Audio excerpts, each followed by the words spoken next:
bekerja remote gitu, baik lokal maupun di luar negeri. Oke. Network engineer opportunity-nya masih gede nggak sih? Gede.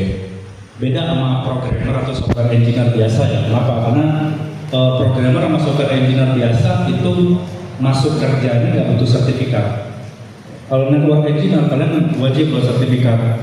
Itu antara kalian ambil yang apa CCNA gitu-gitu loh. Kalau buat Cisco dan lain-lain lah ya, itu kalian wajib ambil. Misalnya kalian mau melamar di BCA, itu wajib kalian punya sertifikat certified dari Cisco atau apapun itu penyediaannya pada saat itu. Dan itu masalahnya kalau network engineering mahal. Karena kalian butuh belajar perangkatnya, itu kalian beli dulu. Network engineer kan kalian harus bisa instalasi juga dong. Mau bikin misalnya apa namanya bare metal server ya, kalian tahu lah kalau kalian anak network engineer bikin server itu tuh kan kalian harus ngerti gimana suhu ruangannya, mereknya apa, hardwarenya apa aja, susunnya gimana supaya rapi, supaya enak nanti maintenance-nya gitu-gitu. Dan itu butuh certified. Nah, buat dapetin certified-nya itu belajarnya bayar, mungkin bisa nggak bayar ya. Ujiannya buat dapetin sertifikatnya bayar. Ada yang pernah ngerasain nggak? Kalau nggak lolos pun tetap bayar. Jadi nggak lolos nanti bayar lagi. Nah itu lumayan mahal. Saya waktu itu apa ada certified Cisco, mungkin ada yang gratis ya. Tapi kalau yang gratis itu kurang berharga teman-teman. Kurang bagus lah di mata perusahaan. Tapi kecuali perusahaan tersebut yang emang udah bayar, misalnya dia udah nyewa dari perusahaan Cisco nih, ya ibaratnya beasiswa. Ya udah, lu belajar ini, gue bayarin, tapi nanti habis itu kontrak 3 tahun gitu sama gue gitu. Biasanya kayak gitu. Nah itu nggak apa-apa kalau mau ngambil kayak gitu silakan. Cuman yang kalian siap-siap aja dengan gaji yang mereka taruh. Ya gajinya segini ya 2 tahun ya harus terima gitu. Kalau misalnya sebelum berapa tahun itu kalian keluar ya kena penalti gitu. Jadi memang paling enak itu tuh kalian cari certified-nya sendiri, cuman yang memang agak pricey, mahal. Dan itu aja sih sebenarnya masalahnya kalau di network engineer. Tapi kalau bidang-bidang yang lain, engineer di bidang yang lain, certified itu nggak perlu. Software engineer, machine learning engineer, AI engineer itu nggak perlu. Data scientist itu nggak perlu sertifikat. Network engineer itu aja sih saya malasnya. Makanya sampai sekarang saya nggak begitu ngedalamin network engineering itu, karena berbayarnya banyak. Gitu, kudu beli ini lu perangkatnya, terus tes instalasinya, install dulu kali Linux, gitu-gitu segala macam, malas banget gitu loh. Gitu sih. Oke ya. Ada tambahan, cuman untuk di dunia kerja itu gajinya menjanjikan juga kan kalau engineer.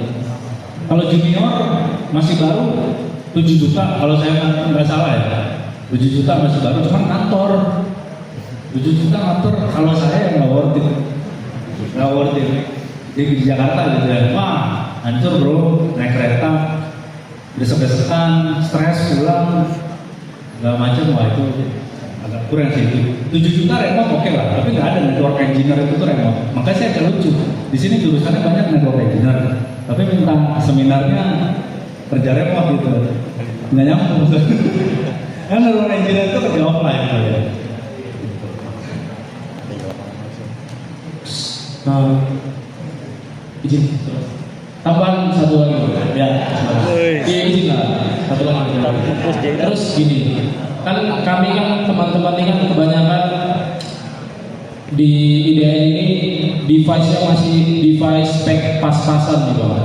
Tadi kan dari penjelasan abang kan ada tentang spek device itu. Kalau bisa untuk remote ini kan dia yang speknya bagus kan.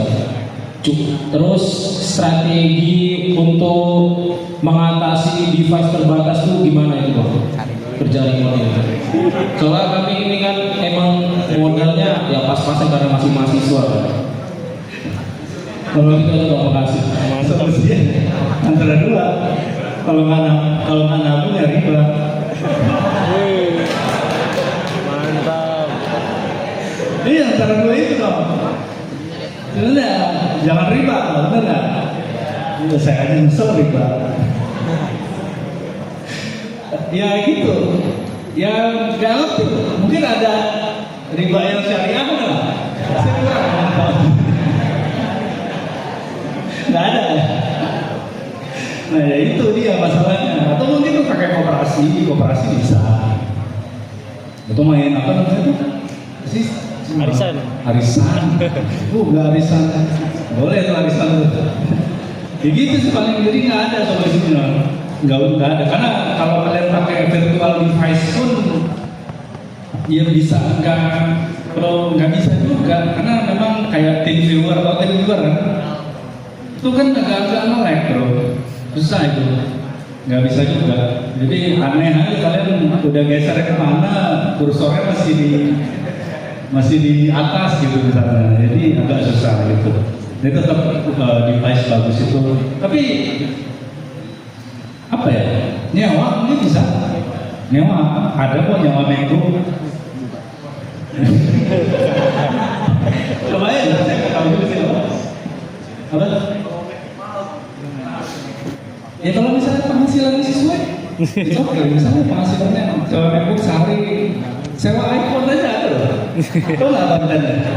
Ada. Sewa iPhone, nah, sewa MacBook ini. Jadi misalnya 100.000 misalnya sehari. Ya, kalau penghasilan kalian hari itu dikalkulasikan 300.000 ya kan masih kuat. Jadi hitung-hitung aja. Atau misalnya pinjam komputer lab sini lah, mungkin nggak bagus, pakai bagus lah. Karena buat pendidikan kan gitu loh. Ya pakai aja. Mungkin untuk di awal, makanya mungkin ini saran pribadi aja ya, karena saya bertamu di sini. Teman-teman bikin satu, mungkin kalau udah ada itu aja diterusin.